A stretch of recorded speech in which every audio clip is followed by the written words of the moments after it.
Class 9 का chapter 10 geography का denudation. Denudation start करें अपन। तो what is the meaning of denudation? Denudation is the process of breaking and removing of the rocks from the surface of the earth. यानी कि denudation वो है जो हमारी सरफेस ऑफ द अर्थ पे जो भी रॉक है उसका ब्रेकिंग हो या फिर किसी भी मीन के थ्रू क्या करे वहाँ से रिमूव हो सके, वो क्या है हमारा डेन्यूडेशन। और it is the wearing away of landmarks by various process. Like कौन कौन सी वजह से डेन्यूडेशन होता है?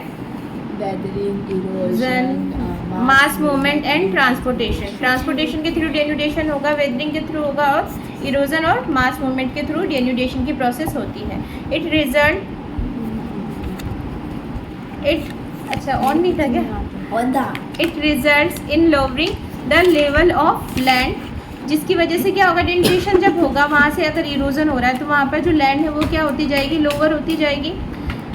और rounding exposed rock surface and levelling the peaks. तो यानी कि एक तो हमारा लोअरिंग हो रहा है, और जो राउंडिंग एक्सपोज रॉक्स यानी जो रॉक्स है वो क्या कैसी होती जा रही है, वहाँ से थोड़ा सा मतलब तीखी तीखी सी नहीं रहेगी, क्या हो जाएगी, राउंड लेवल में हो जाएगी। और लेवलिंग द पीक्स, और पीक्स जो भी है वहाँ उनकी क्या हो जाएगी, घिस जाएगी ना, एक तरीके से बोला जाए तो।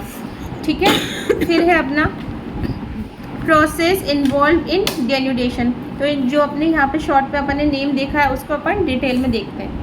फर्स्ट वेदरिंग है। Weathering means refers to the disintegration of rocks by atmospheric agent at or near the surface of the earth. हमारी सरफेस ऑफ द अर्थ पर कोई भी एटमॉस्फेरिक एजेंट की वजह से या कोई भी मीन के थ्रू क्या हो जाए, वहाँ से जो रॉक है वो क्या हो जाए, डिसइंटीग्रेट हो जाए। ये कैसे हो सकता है? It happens due to a change in weather condition like temperature, moisture and precipitation. या बारिश की वजह से हो सकता है, या मॉइस्चर की वजह से, या बहुत ज़्यादा हीट होने की वजह से वेदरिंग हो सकती है, यानी वहाँ पर जो सरफेस पे रॉक है वो वहाँ से डिसइंटीग्रेट हो सकती है। नेक्स्ट है हमारा erosion. Erosion refers to displacement of rocks by agent like wind, water और आइस। इरोजन किन के थ्रू हो सकता है? wind, water और आइस के through. Erosion is caused by the movement of these eroding agent and resulting smaller particles are transported to another place, whereas in weathering no such movement occurs. Erosion और इसमें क्या अंतर है? Erosion में particles, जो smaller particles है, एक जगह से दूसरी जगह पर क्या हो जाएंगे, ट्रांसपोर्ट हो जाएंगे, जबकि वेदरिंग में अपन क्या देखेंगे, सिर्फ डिसइंटीग्रेट होगा, वो ट्रांसपोर्ट नहीं होगा। हाँ, ठीक है। फिर है हमारा मास मूवमेंट, या फिर अपन इसे बोल सकते हैं mass wasting. Refer to the large scale movement of loose material rock waste, यानी जो रॉक वेस्ट है उसका क्या हो जा रहा है, यहाँ पर लार्ज स्केल मूवमेंट, यहाँ हटता जा रहा है, डिस्प्लेस होता जा रहा है। And down the slope on account of the gravity. जैसे ग्रेविटी से वो, जैसे अपने यहाँ होता है ना लैंडस्लाइड काइंड ऑफ, वैसा सा कुछ है। ठीक है, लैंडस्लाइड में भी तो यही होता है ना, वहाँ से सारा हटता चला जाता है स्लाइड हो के, तो वही दिया है, the steeper the slope the more rapid is the movement. जितना ज़्यादा स्टीप होगा हमारा स्लोप उतना ज़्यादा ये लैंडस्लाइड की तरह मास मूवमेंट या मास वेस्टिंग का प्रोसेस ज़्यादा होगा।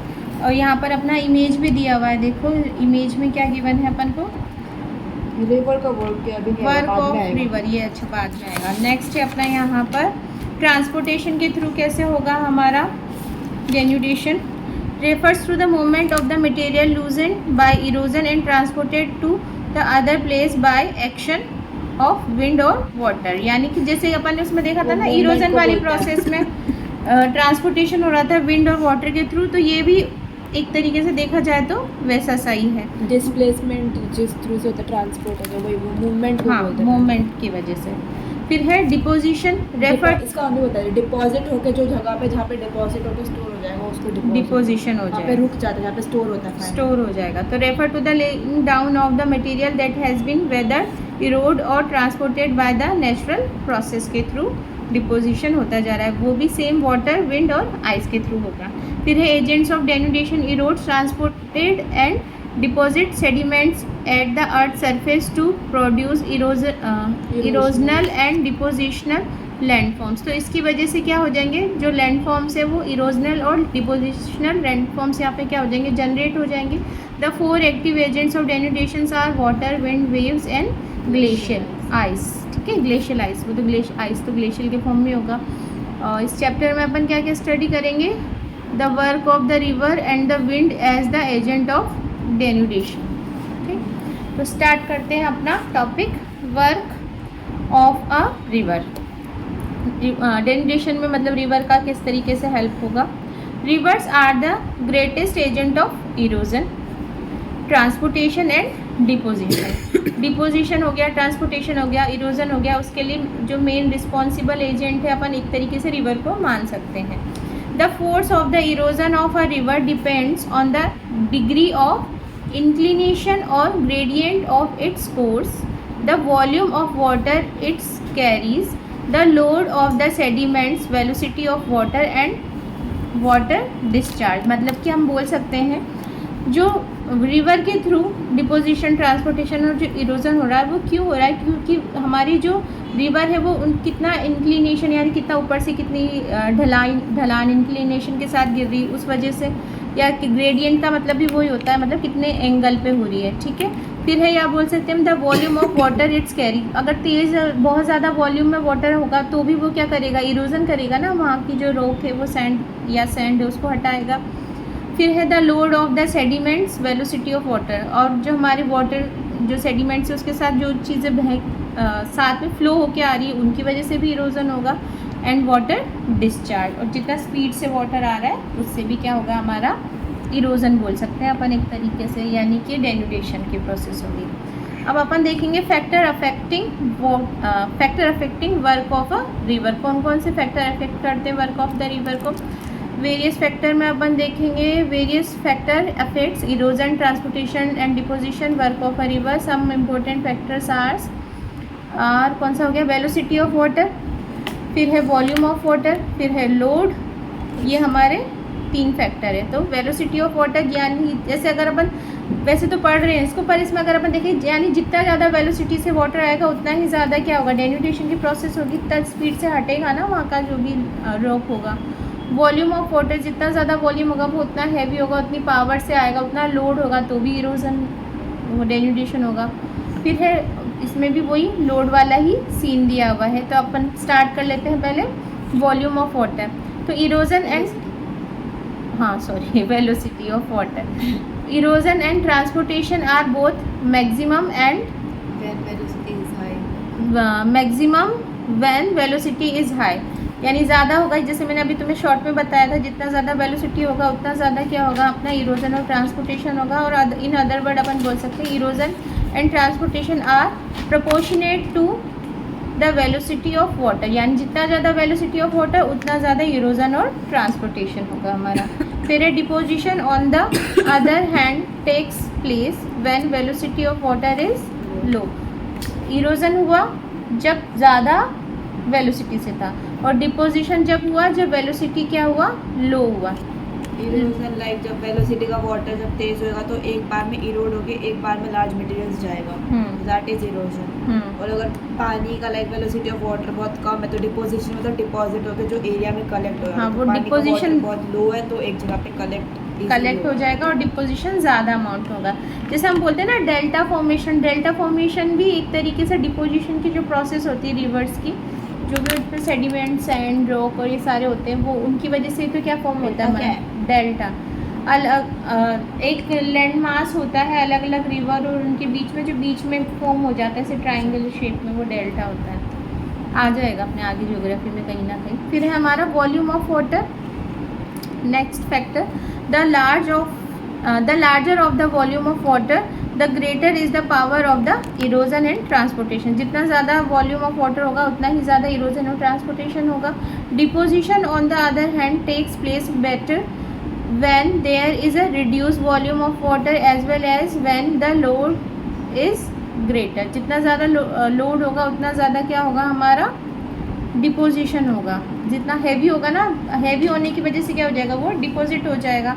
और वॉल्यूम ऑफ वाटर ज़्यादा होगा तो अपना पावर ऑफ इरोजन और ट्रांसपोर्टेशन में क्या होगा, जितना मतलब भारी वाटर होगा तो एक बार में ज़्यादा ले जाएगा वो, और अगर भारी कम होएगा तो एक बार में ज़्यादा नहीं ले पाएगा, वहीं पे डिपॉजिट होकर वहीं पर रह जाएगा। ठीक है।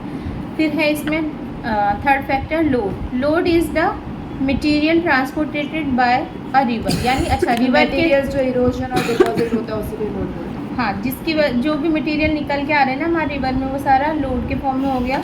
The load of a river does all the work of erosion and deposition, जो जितना भी इरोजन हो रहा है या डिपोजिशन हो रहा है वो रिवर लोड की, यानी रिवर में जो भी मटेरियल आ रहा है उसकी वजह से ही हो रहा है।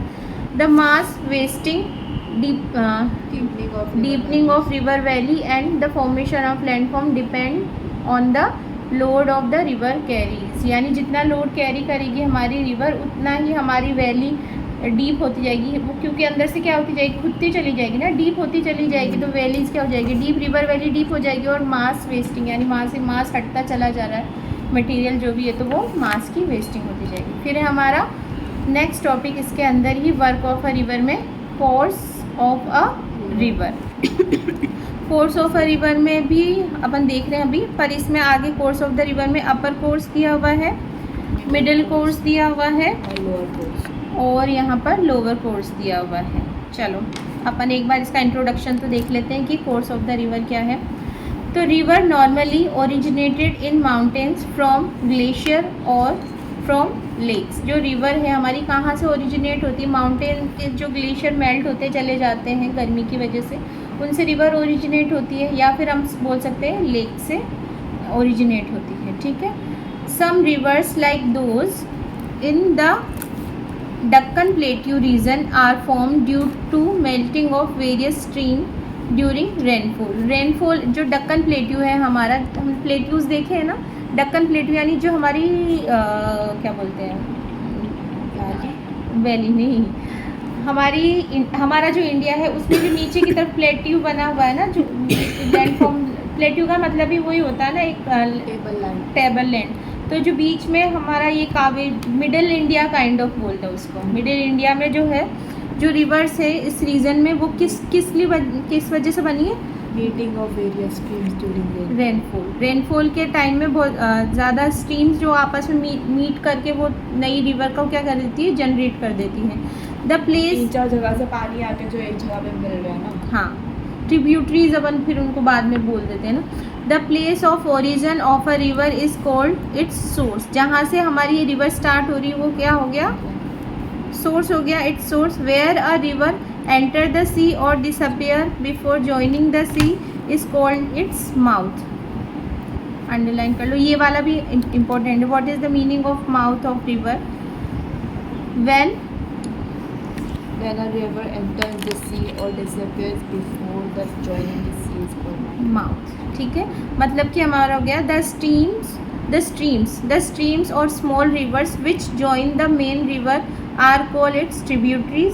जो स्मॉल छोटी छोटी रिवर है वो जॉइन होकर मेन रिवर बना रही, तो जो छोटी छोटी रिवर्स है या स्ट्रीम्स है वो उसकी क्या कहलाई, ट्रिब्यूटरीज।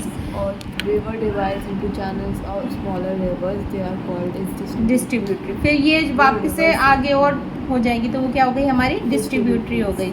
फिर है हमारा the path along which the river flows is known as the course of the river. तो रिवर के आसपास जो पाथ साथ के साथ जो फ्लो हो रहा है वो हमारा क्या हो गया, course of a river. From the source of its mouth हमारा ये था जहाँ से रिवर डिसअपियर एंटर हो रही है सी के अंदर, यानी सी में एंटर होगी, इसका मतलब कि डिसअपियर हो रही है, और बिफोर जॉइनिंग द सी उसका माउथ हो गया। तो यानी कहने का मतलब हुआ from the source of its mouth a river is divided into 3 main section, upper course, middle course, lower course. These 3 sections are also called profile of a river, जिसको अपन अभी थोड़ी देर बाद देखते हैं।